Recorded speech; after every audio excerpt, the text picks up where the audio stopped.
দেখাচ্ছি যারা কাশ্মীরের আরু ভ্যালি গেছেন, আরু ভ্যালি ওঠার সময় পার্থক্যটা, আরু ভ্যালি যখন উঠবেন তখন পুরোটাই বরফে ঢাকা থাকে।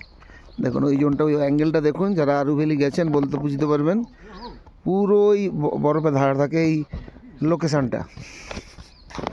দেখুন কাশ্মীরিতে পহেলগাঁও থেকে যারা আরু ভ্যালি যখন যাবেন, সেম একবারে মোড় থেকে এই রাস্তার টার্নিং থেকে মানে একদম ডুপ্লিকেট সিচুয়েশান। পার্থক্য সেখানে রয়েছে পুরো বরফে ঢাকা, এখানে এতটুকু বরফ নেই।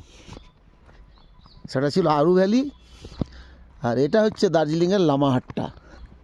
Same to same road, same to same লোকেশানের মতো দেখতে, গাছপালাও সেম, শুধু সেখানে বরফে ভর্তি আর এখানে কোনো বরফ নেই। আমি এখন রয়েছি লামাহাট্টার জঙ্গলের মধ্যে, মানে কেউ নেই। সবাই সাধারণত লামাহাট্টা পার্ক, লামাহাট্টার যে পার্কের পাশ দিয়ে সোজা যে লেকটা আছে, লেকের কাছে যায়। আমি নিজে একটু নিজের মতো করে ঘোরার জন্য লামাহাট্টা জঙ্গলের দিকে এলাম। পুরো নিরিবিলি এলাকা, রাস্তা রয়েছে, গাড়িপত্র নিয়ে অনেকে আসেন টাসেন এই জঙ্গলের দিকে, পার্সোনাল গাড়ি নিয়ে অনেকে আসেন। এটা সব পাইন গাছের জঙ্গল, দেখতেই পাচ্ছেন পাইন গাছের জঙ্গল। পুরো আরু ভ্যালি রোডের মতো।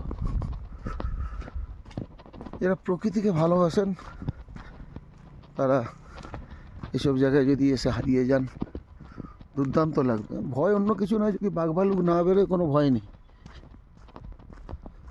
আমারও ভয় লাগছে না, এই এলাকাটায় সেরকম কিছু নেই, খবর নিয়ে নিয়েছি।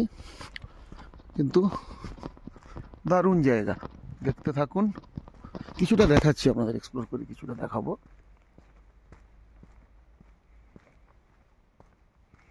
অপরূপ পরিবেশ, সুন্দর পরিবেশ,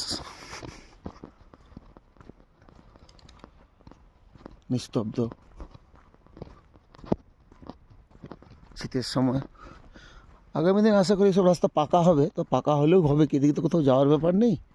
তো এইদিকে যদি কোনো হোমস্টে বা কোনো স্পট থাকতো আলাদা কথা, বেশি দূর নয়, জঙ্গলের ভিতর দিয়ে, এদিকে বাড়িঘর কিছুই নেই, এটা জঙ্গল এরিয়া।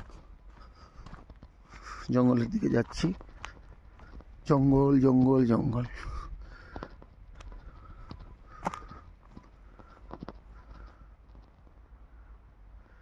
পাইন গাছের জঙ্গল, ঘন জঙ্গল, একদম ঠান্ডা এলাকা। এখন রয়েছি লামাহাট্টা গভীর জঙ্গলের মধ্যে, দেখছেন, দেখতে থাকুন। লামাহাট্টার গভীর জঙ্গল, কেউ কোথাও নেই, আমি একা।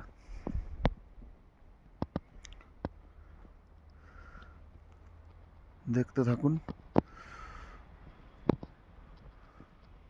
সুস্থ থাকুন, ভালো থাকুন। আপাতত এই পর্যন্ত, সবাই সুস্থ থাকুন, ভালো থাকুন, নমস্কার।